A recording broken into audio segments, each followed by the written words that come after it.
Hello everyone, I am Ádám Lengyel.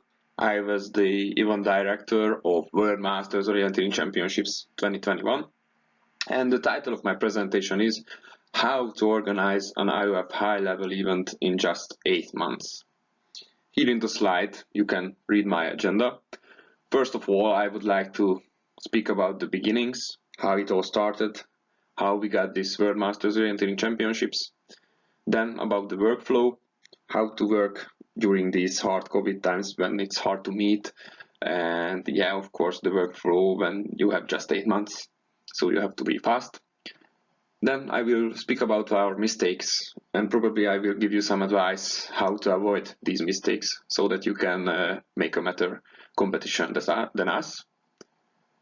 Another interesting point was the concept, how it changed on the way in these 8 months. I will give you some insight in it and some points to consider. Then I will speak about the short time frame, these 8 months, what disadvantages and advantages it had that we had so short time to organize this event. And finally, I will give you some summary about the whole event and about these 8 months, what it meant for me and for my team. So about the beginning. The original plan of IOF was that World Masters Orienteering Championships 2020 would have been held in Slovakia, but it was postponed to 2023 due to COVID, as most of you might know. The World Masters Games would have been held in Japan in 2021, but it was also moved, in this case, to 2022. If I'm right, now it is also cancelled, unfortunately. The organizer of 2022 wouldn't like to come earlier, so here was IOF without any organizer in 2021. Finally, we got this opportunity in December of 2020. We had only 8 months left to prepare, but we accepted the challenge and started to work immediately. Some of you might wonder why we took this opportunity, why we accepted the challenge, why did we commit? First of all, we had a long discussion with the 20 most important people in our club who would have been in key positions during the WMOC. And after this long discussion, each and every one of them said that, okay, let's do it. We are behind you. We think we can do it together. So it was good to hear simply. Another reason was that we had a large competition prepared for 2021, the Hungarian Cup. A Hungarian Cup is not a WMOC, of course, it's just 1,000 competitors, but still we had our plans for that, and we have our maps for that, so it was easier to prepare for the WMOC with this background. And also we were reckless, I cannot deny it. We were brave and we were a little bit stupid probably. Now move on to another topic, the workflow. So how do you work during COVID times when you have nearly zero time to waste? The solution was Microsoft Teams. Most of you know this program as we are having this high-level event seminars through this program right now, but still I would like to introduce it a little bit and give you some insight. So each people working within the organization had an own account. We had 30 different working groups on Teams, and I myself put the relevant people in those groups so that only the necessary people see the information. For instance, in middle final group, we had the main mapper, the course setter, the national controllers, the IOF event advisor, and myself. This way, the sensitive information remained in our group, as I was also the administrator and personally supervised who has access to what. If somebody had some important information to share, they simply tagged the group and write down this information. As soon as we got this notification and as soon as we were available, we checked the information and give some advice or give some feedback. Every working group has its own meetings, so we had 2 or 3 meetings each night, sometimes parallel. This way we avoided meeting during COVID times and also were faster as we could meet more frequently. This was, I think, the first key for being fast and effective. There were other speed-ups which helped us on the way. We have 5+1 national controllers for the 5 competitions, so 1 or 2 for each day, and the head of them, Ádám Lengyel. This way, they had more time to concentrate for their days and replied earlier, working faster. I was also trying to be strict with deadlines. It was not easy, of course, so sometimes it wasn't even working, but our own deadlines were mostly kept. Another reason was probably the enthusiasm of our team. We are young, we are flexible, and we try to show everyone that we can organize a good competition. This gave us energy somehow, and we were faster this way. Let's move to another topic, our mistakes and how to avoid them. First of all, I would like to say that in my opinion, this competition was a successful one. In every year after the World Masters Orienteering Championships, a survey is conducted. It was also conducted last year by David May, and most of the competitors said that it was a good competition, so they were satisfied, and this was good to hear. But still, we learn from mistakes, and probably it's better to learn from others' mistakes. So let's check out these mistakes. Our first mistake. When we started the organization, we set really strict rules.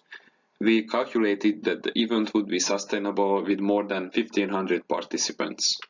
So we decided not to organize it if we had less participants by the first entry deadline, which meant 1st of May. We had also a strict cancellation policy. The two combined with the uncertainty caused by COVID resulted in 100 participants in the beginning of April, which was a disaster for us. We nearly cancelled the whole event, but finally made a double or nothing bet. We cancelled these two rows and decided to organize the event regardless of the number of entries. It was a great decision. The number went up to 1,000 during April. If I would start again, probably I would cancel these rules. It was meant to protect us, but nearly killed us. But of course, we couldn't foresee it. It is just a point to consider. Probably it is better to give people a solid promise to organize a competition. Then they are more willingly enter. And if others see that there are so many entries in this competition, they are also more likely to enter. Of course, I cannot test it right now, but it might be considered for future organizers in COVID times. The second mistake, the loss of our permission for forest qualification and long final. We had a permission for Hungarian Cup and a solid promise that it will be enough for WMOC 2. But unfortunately it wasn't enough. The local hunting company voted against us all of a sudden in their general meeting, so we lost this permission. Of course, the solution would have been a written permission to WMOC 2, but we didn't have the time to wait for that. We accepted this promise and moved as fast as possible. But most organizers luckily have the time for that, to wait for that. And most organizers have a reserve terrain also, which is really needed in this unfortunate situation. Finally, another lesson we learned from that: more money comes with more power. Mostly we live in peace with everyone, that is the, 95%. But in the other 5%, we are weaker than the expensive hobbies and sports, unfortunately. The third mistake, the loss of the sprint qualification permission. It was on its way, we nearly got it, but nearly is never enough.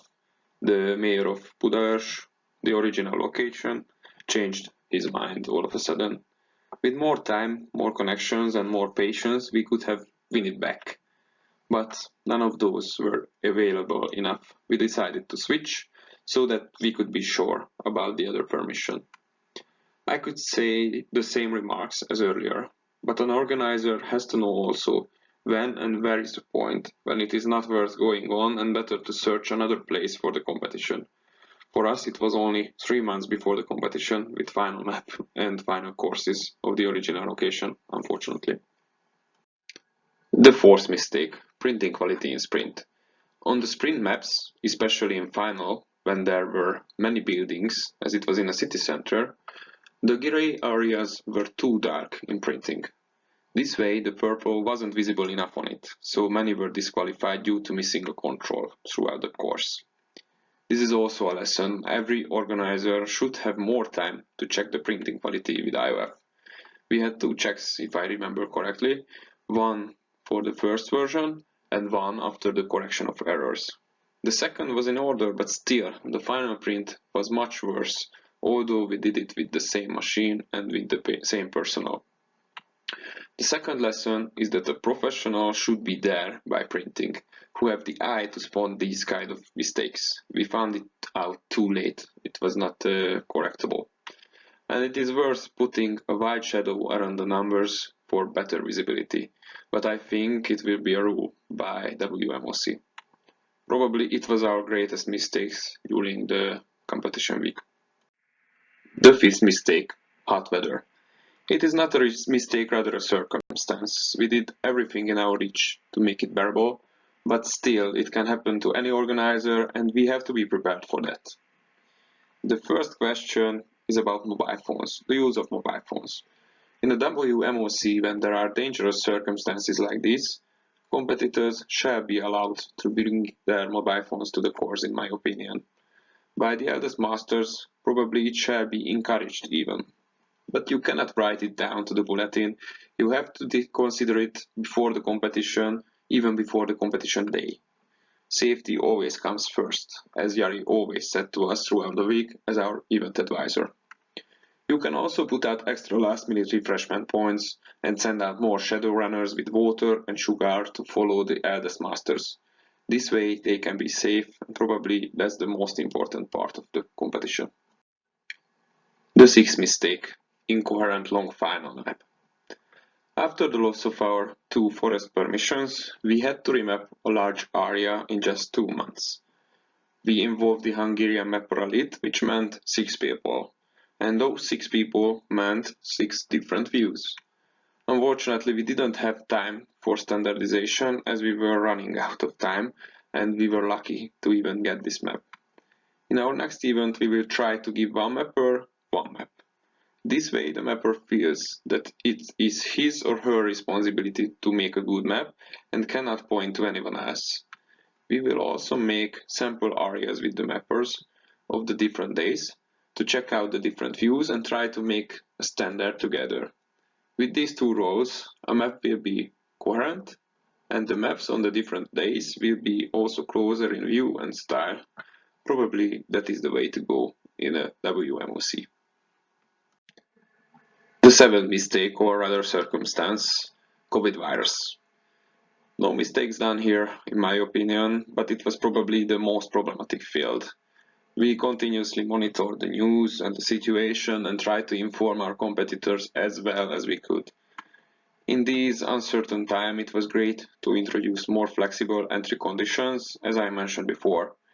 It was good for many to look ahead to this competition even during the darkest times. We were also lucky with the European COVID certificate, as it was introduced just before the competition and it meant easier travel conditions within the EU. For future organizers, I would also recommend the time machine, otherwise you are just as uncertain as your competitors. But hopefully COVID will be gone soon and we can cut out this part of the presentation in YouTube soon.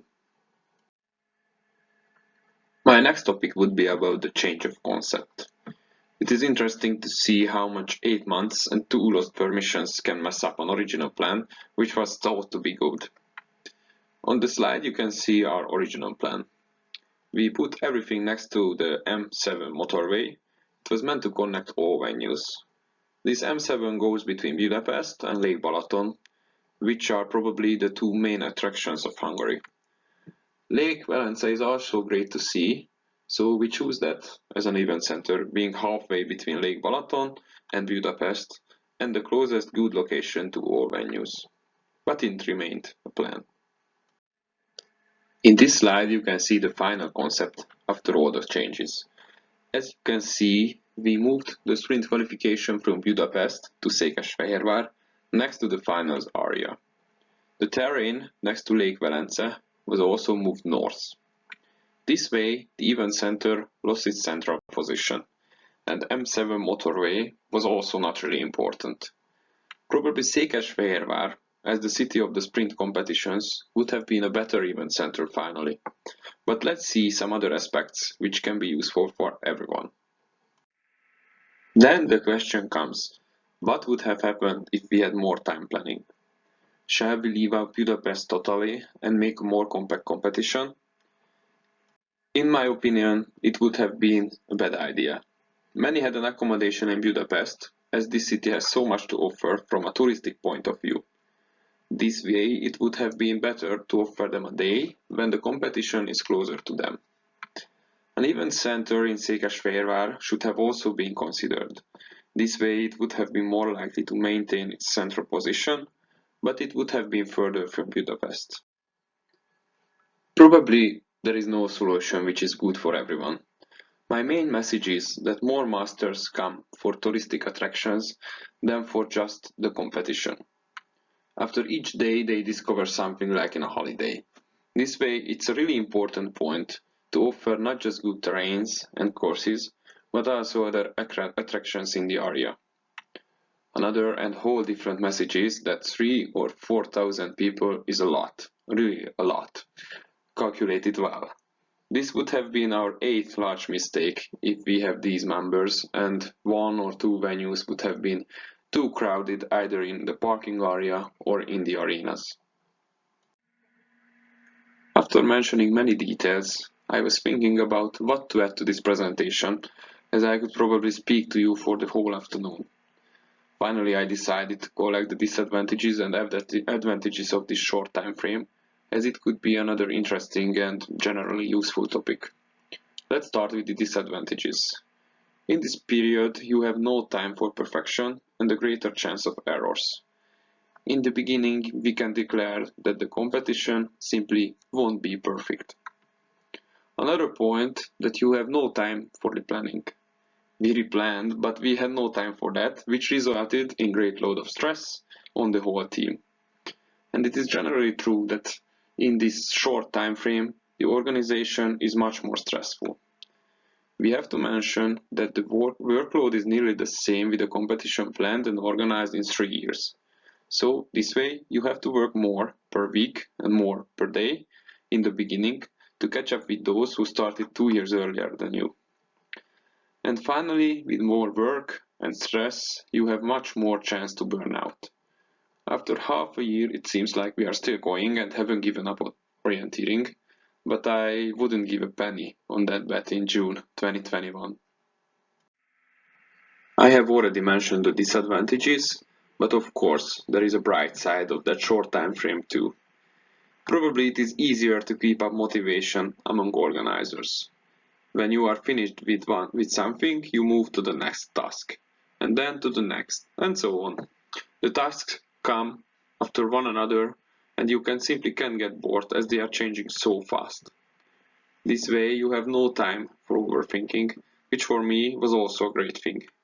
For example, course setting. You plan a course. You discuss it with everyone, find the errors, and fix them. You have another 1 or 2 rounds of discussion and make the fine-tuning. And you simply don't have time for more because the competition is starting. You don't have time to change something, then to change it back, and so on.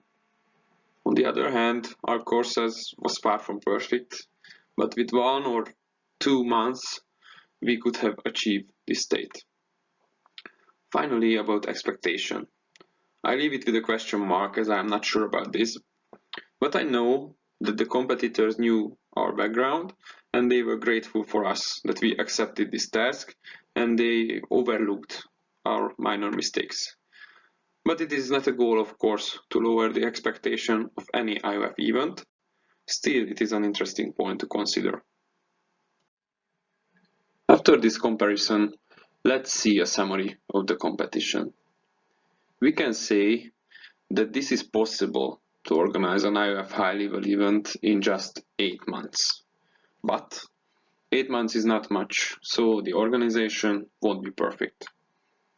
Was it all worth it? My answer is definitely yes. Although in this presentation I mostly focused to the difficulties, we got at least that much back as we gave. It was a great experience and fun for all the 260 volunteers to be there. And we got so many smiles and good words from competitors that it was sometimes simply uplifting just to be there in the arenas. Would we start again? Probably not. Right now, definitely not. But I know that 1 year from now, my answer may change. Finally, I would like to say a large thank you to Yari as event advisor. He kept up my motivation in the hardest times and had total confidence in us also when we lost our second permission. Special thanks also to Aaron to be by our side the whole time and help this project as much as he can, with his professionalism. Without them, probably no competition would have been held. And I would like to reflect back one of my main statements throughout this presentation. With an enthusiastic, reckless, motivated, organizing team, it is always easier to organize any kind of competition, no matter if you have 3 months or 3 years. So, many thanks for them too. Many thanks for your attention. Hope to meet some of you in the European Orienteering Championship 2024 in Hungary, which will be organized by the same team. But of course, this time we have 2.5 years and not 8 months. Thank you and see you there.